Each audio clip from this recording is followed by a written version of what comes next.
और यही से सारी मुसीबतें शुरू होती हैं। बीसीसीआई कभी भी नहीं चाहता था कि इंडिया में कोई ऐसी क्रिकेट टूर्नामेंट हो जो उनके कंट्रोल से बाहर है। तो दोस्तों आईपीएल शुरू हो चुका है और ऐसे में हर किसी की अपनी अपनी फेवरेट टीम होती है।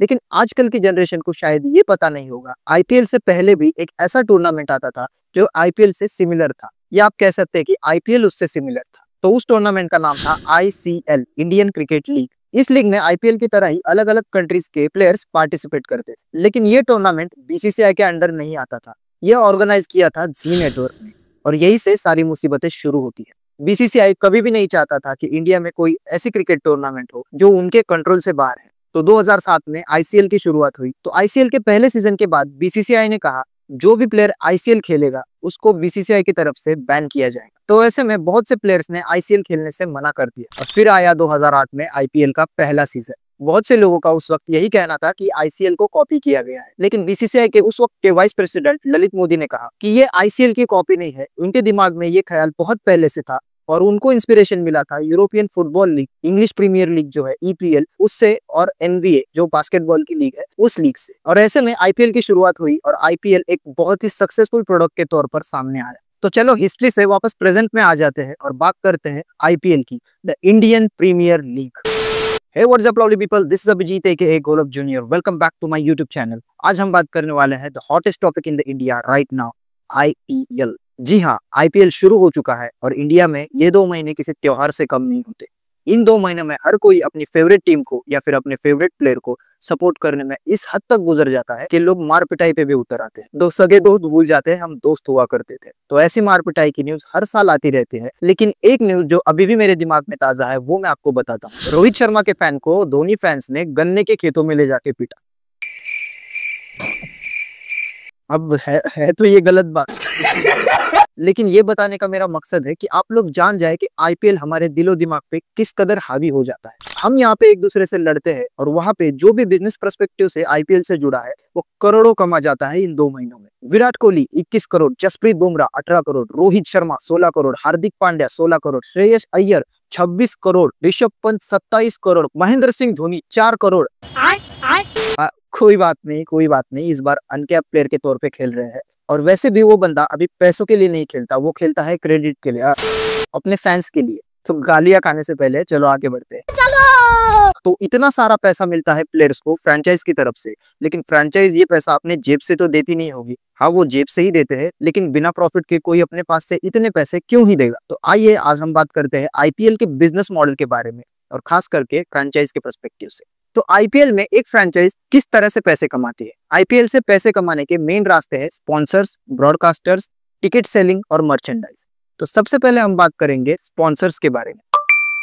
स्पॉन्सर्स के अलग अलग टाइप होते हैं, लेकिन सबसे इंपॉर्टेंट है टाइटल स्पॉन्सर्स। प्रेजेंट टाइम में टाटा ग्रुप आईपीएल के टाइटल स्पॉन्सर्स है। एज पर डील टाटा ग्रुप ने 2023 में ही 5 साल के लिए अपने टाइटल स्पॉन्सर के राइट्स सिक्योर कर लिए थे 25,000 करोड़ रुपए देके। इसका मतलब टाटा ग्रुप बीसीसीआई को हर साल 500 करोड़ रुपए देगा आईपीएल के टाइटल स्पॉन्सर्स बने रहने के लिए।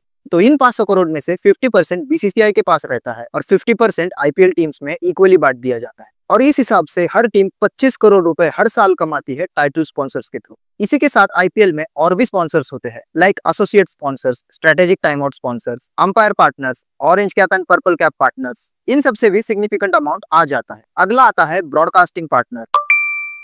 अब अगर आईपीएल शुरू है तो किसी न किसी स्ट्रीमिंग प्लेटफॉर्म पे जरूर दिखाया जाएगा। तो ऐसे में हर कोई चाहेगा कि आईपीएल उनके चैनल पे दिखे ताकि उनकी व्यूअरशिप बढ़ जाए। इसी के चलते बीसीसीआई ब्रॉडकास्टिंग राइट्स बेचता है।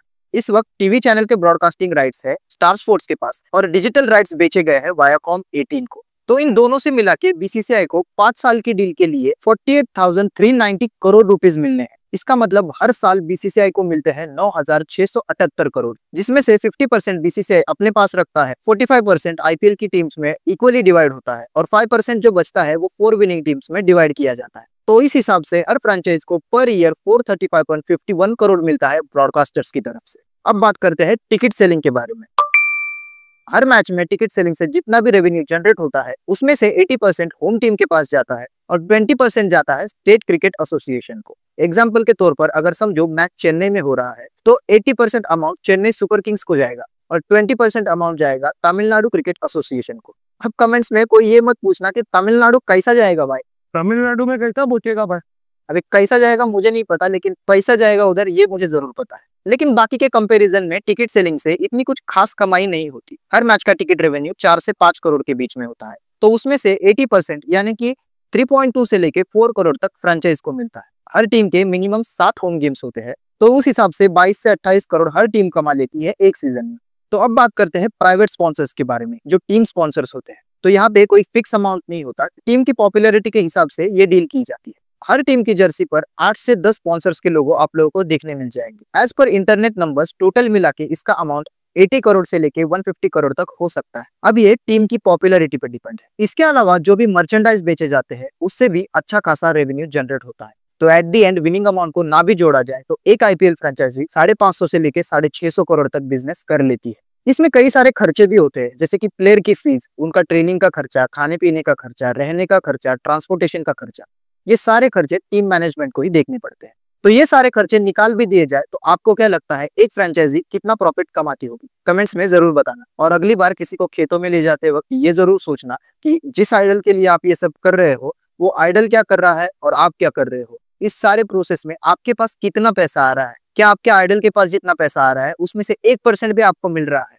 अगर नहीं मिल रहा है तो एक बार फिर सोचो कि आप क्या कर रहे हैं। आईपीएल के चक्कर में ऐसा कुछ मत कर बैठना जिसका जिंदगी भर रिग्रेट करना पड़े। तो इसी नोट पर ये वीडियो यही एंड करते हैं। I hope you enjoy this video and if you did then like share subscribe करना मत भूलना। So I am Abhijeet signing off until the next video. तब तक के लिए आप आईपीएल एंजॉय करो, मैं चला अपनी फैंटेसी टीम बनाने। Bye bye. तमिलनाडु में कैसा पहुंचेगा भाई?